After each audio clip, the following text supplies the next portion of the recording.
Welcome, friendly and angry people. Today, everybody is welcome to my talk. As I'm in my own room and I'm not afraid that I will get a vegetable in my face. My name is Miha, and today I will try to share some of the experience for qualification of pharmaceutical equipment. I'm a product manager in a company where we make inspection systems. So I'm not the guy who sets qualification procedure, but I'm a guy who tries to get through qualification without going bananas. So today, I will try to share with you about 6 tips in order how to do qualification of pharmaceutical equipment. But as a start, I would like to tell a recent experience. So what happened is on my desk, I got 200 point URS, user requirement specification. 200 points is nothing uncommon in our line of work. But what I felt is when I was reading that is that the points are very generic. So I decided I will classify those 200 points in 4 categories. Those four categories I made up. So one of the category was process category. So process category describes what the machine should actually do. So every point describing a machinery function should go in this category. The second category was technical category. An example of technical requirement is machine should have extra free space on memory card of PLC. All right, so this would be a technical requirement. Then we have IT and software requirement category. Would be data integrity and user management. The last category I made up was documentation category. So I was curious if I distribute all 200 points from my URS in these 4 categories, how will the distribution be like? So what do you think? What was it like? So we had only 5% for process requirements. 5% of 200 means 10 points altogether just to describe what machine should primarily do. 3 of those points were actually cleaning. So in reality, we had 7 points describing how machine should perform. 35% requirements were technical requirements. Another 35% of requirements were IT and software requirements. And last but not least, 25 remaining percent were documentation requirements. 25% of 250 points just to set up all the documents. It's actually amazing feat in order to have 50 points. I can't make 50 points right now for user for documentation. And in Sensum, we don't have 50 different documents for our solutions. So why do you think I am so stressed about this distribution of URS points? What do they impact at? So this I will also try to explain. But before we go there, I'm not sure if you're aware, but this is sponsored content. So my boss had to pay in order for me to stand here and talk to you. So please bear with me 1 minute. I'll be very short with this commercial. Well, I will try to explain who Sensum is. In Sensum, we are 70 people, and we are all dedicated to development and manufacturing of inspection systems for solid dose pharmaceutical production. So solid dose means tablet, capsules, soft gels, and even powders. So we have 20 people of 70 in R&D just to push the boundaries of technology. And for our type of machinery, we are the only European company which is also supplying machinery to Japan. Why do I mention Japan at this stage?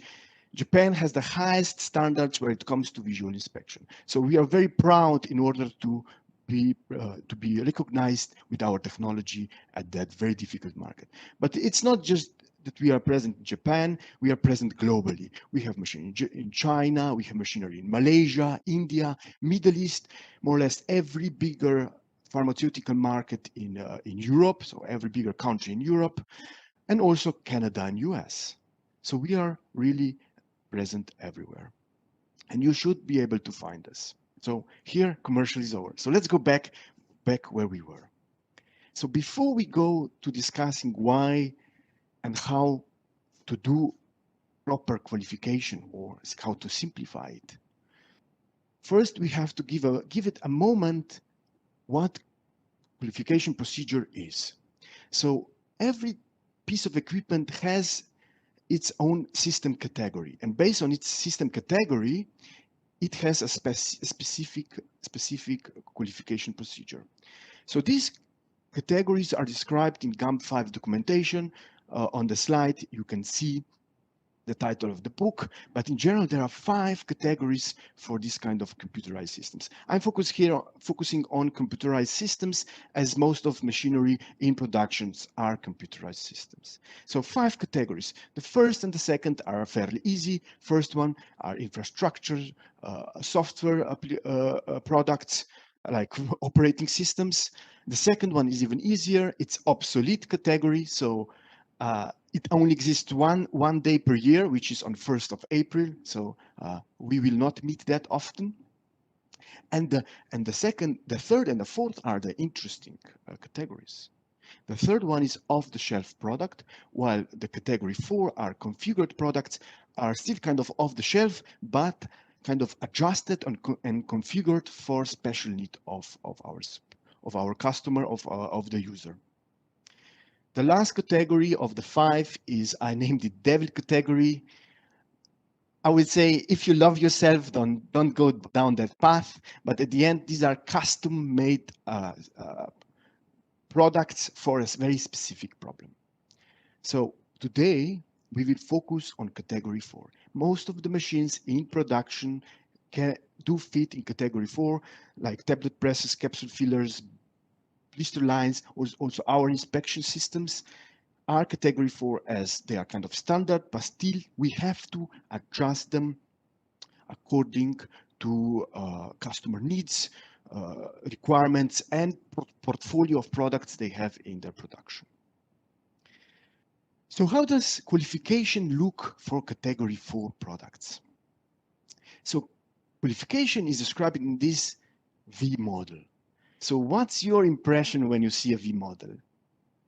So when I first saw it, my impression was something like this. I was like, I want to sell this machine. And then I got VModel in front of me and I was like, oh dear, what's this about, right? So VModel looks quite big, easy, big, it's big, but we can have some shortcuts without bigger risks. So, but let's have a look first what it is. So on the left side, we have specification phase. This is where we start. And then on the right side, we have verification phase. Verification phase is where we check that we are really supplying or the user is really getting what it was agreed on. So specification phase starts on top side of this VModel with URS. Then we go through specifications and design qualification. We go towards verification phase where we have installation qualification, operation qualification, and performance qualification. So obviously we start with URS, and this is where I started already a bit today. So I asked you before, what was the problem of distribution of points in URS in an example that I was discussing with? Well, the problem is that the focus of qualification is on the generic points. It's not on the primary function of the machine, on the process that machine should perform. So at this point, I would like to ask you, or let's say suggest to you, the first tip that I have is have relevant points in URS. Talk to your process experts, talk to your operators, talk to suppliers, get the relevant points into URS about performance, efficiency, wastes, cleaning, everything you can which is relevant for your process. Don't just write machine should find any kind of defect on any kind of product that we have. it's too general. You have to be more specific on what you need. You have to put on the paper your expectations for this kind of machinery.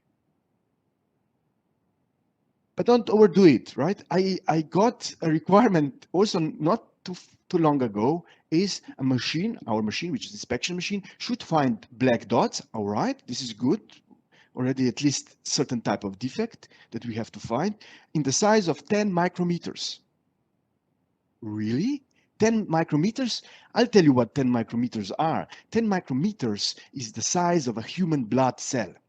Don't tell me you need to find variation or in your batch, which is the size of a human blood cell in such a high volume production.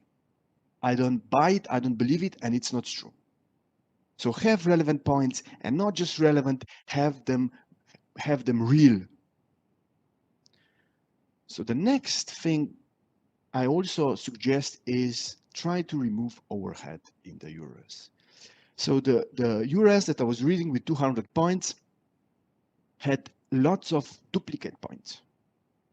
And not just that, there were also lots of points which were simply not applicable for me, which was obviously for something else.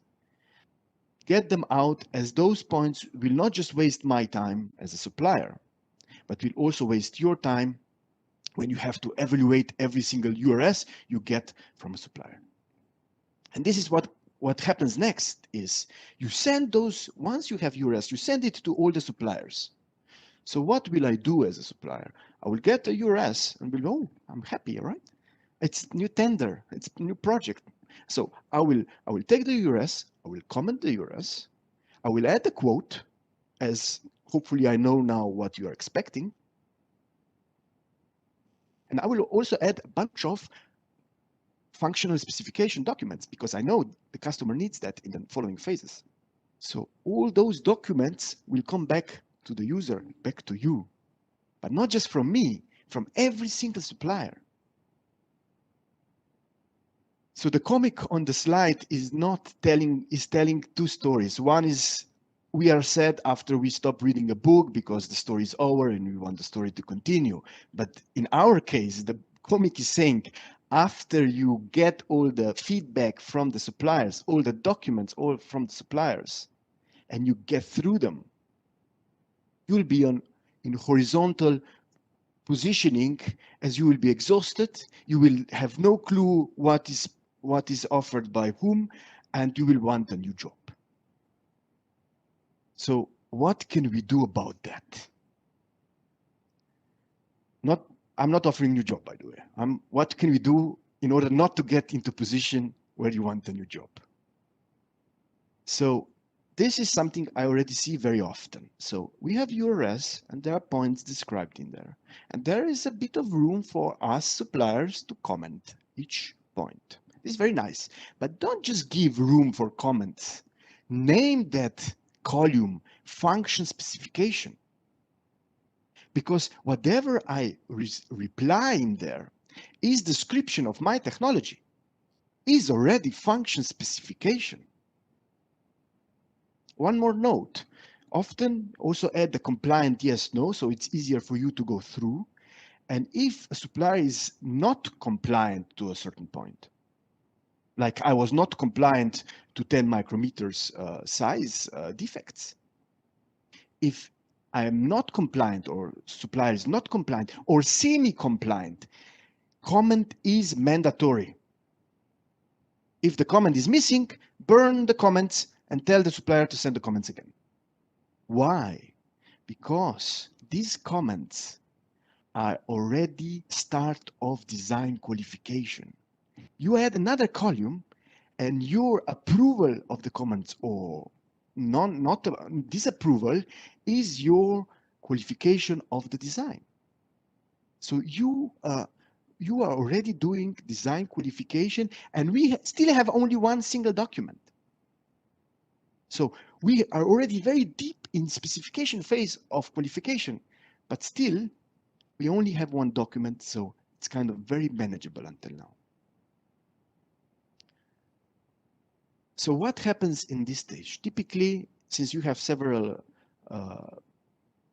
quotes, from different suppliers. Also, procurement will kick in. Together, you will decide on what technology to go with based on budget, based on also the comments and which supplier is really meeting your requirements.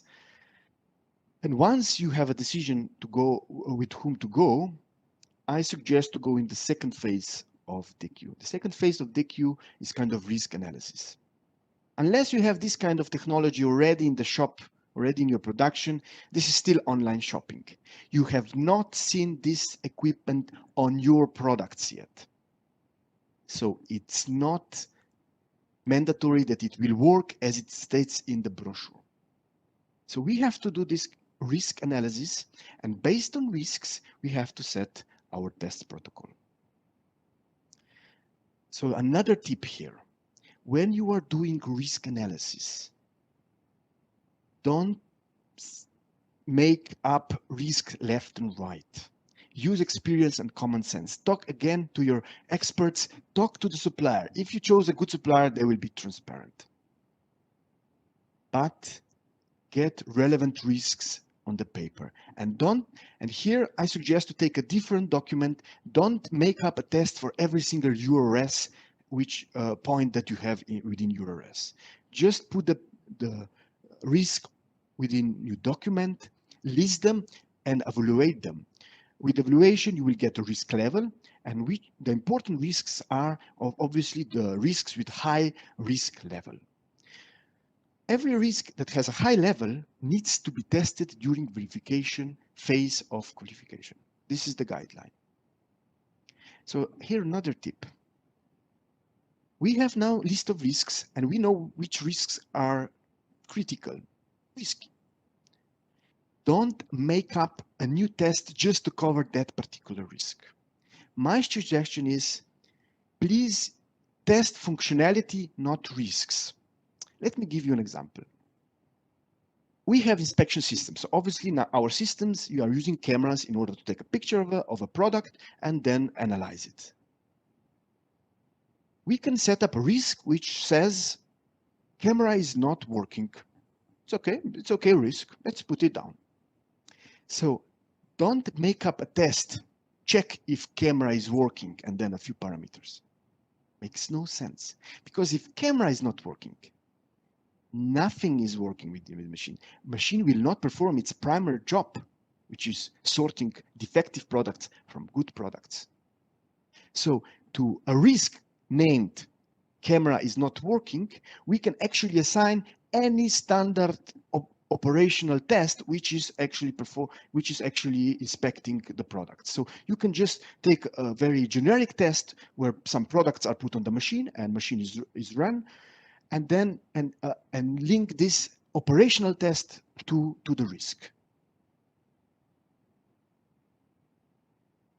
In order to know which test is covering which risk, we also do the traceability matrix, and this we can do within a risk assessment document, where we just to each risk we assign which test is being is the test that is covering this kind of risk.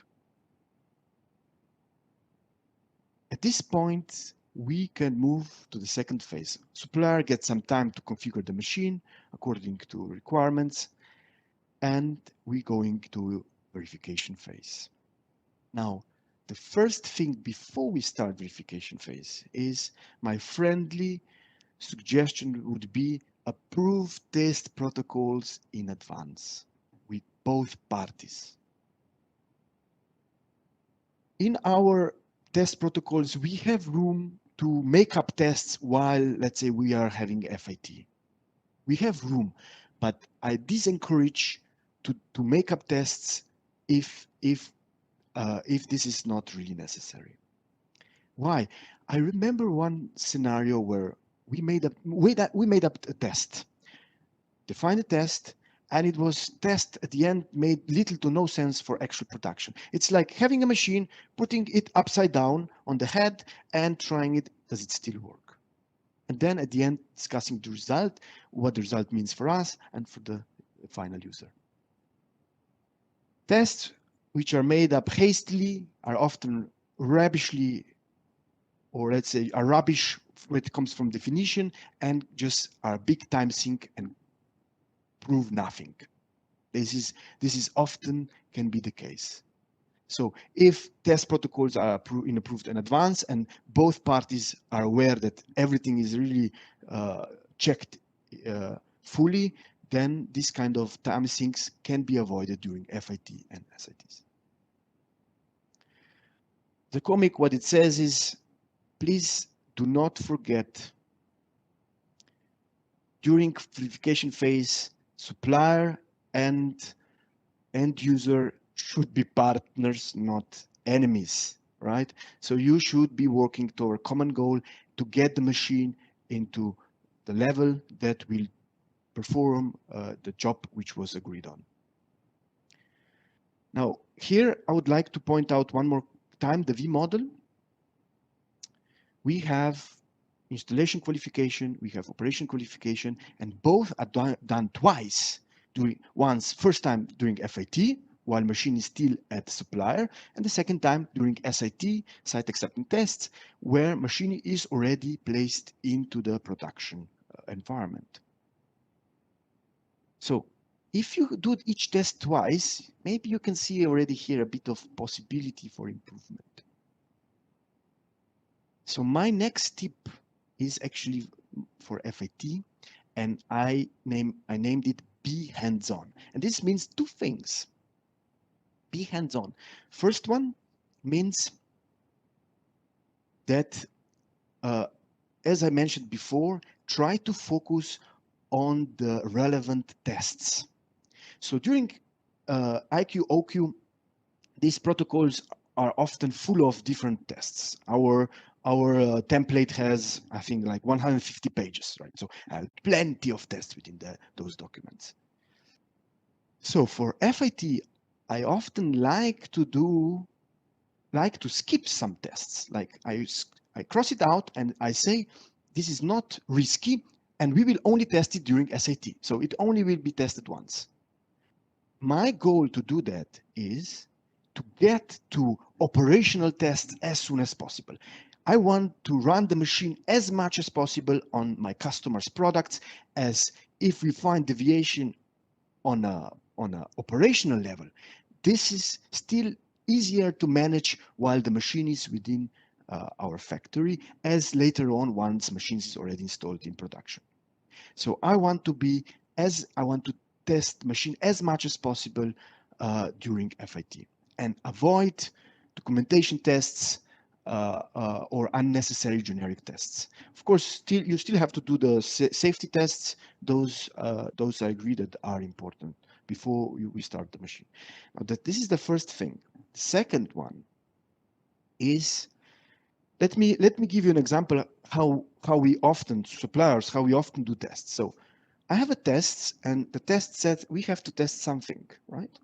So I showed this test to the customer. I said, look, we have to test this, and acceptance criteria says HMI. On HMI, we have to see number 1, all right? And FITs are normally very difficult days, and customer is a bit tired already, and they're like, okay, right? And what I do is I go to the machine, I work crazily fast. Nobody knows what I'm doing, as I'm too fast. And at the end, in HMI, number 1. I say, look, and HMI, there's number 1. On test, it says it must be number 1. Please sign. Customer signs. It's okay to do that for generic, non-relevant tests. Otherwise, try to avoid that. Please just ask customers or users to do the tests. Because in this way, the test will finally, an FIT will also suddenly become the playground for training. So this will be in-depth training by itself. So get end user on the machine as soon as possible. And the second tip is actually the same, is not just start to operate on the machine and ask customer or end user to work with the machine during FIT and SIT. Get operators on the machine. Operators are really cool people. They are hands-on by nature. when I get operators to Ljubljana on a machine, I don't need to ask them, hey, would you do this, please? They grab part from me and say, oh man, I'm gonna do it. So they are by nature hands-on, and they will really work with the machine when you introduce the machine to them. So get operators, people who will actually use the machine to this verification phase as soon as possible. So at this point, I have one more and last tip is make video notes. This is, I think, it's becoming more and more frequent anyway. But everybody has a mobile phone. Just take some shots. It's best if I prefer when, let's say, my customer comes, there are often more people, let's say the operator and project manager, and the project manager takes a camera. Please be aware, person who will make the videos will not be with his brain on the machine. So he will forget a lot. So you have a guy who is shooting the video and you have a guy who is performing. If they're colleagues anyway, the guy will say, please move your ass so I can see your hands and stuff like that. So they will set up themselves really nicely and they will get these video notes done in a way that they will use them later for SOPs.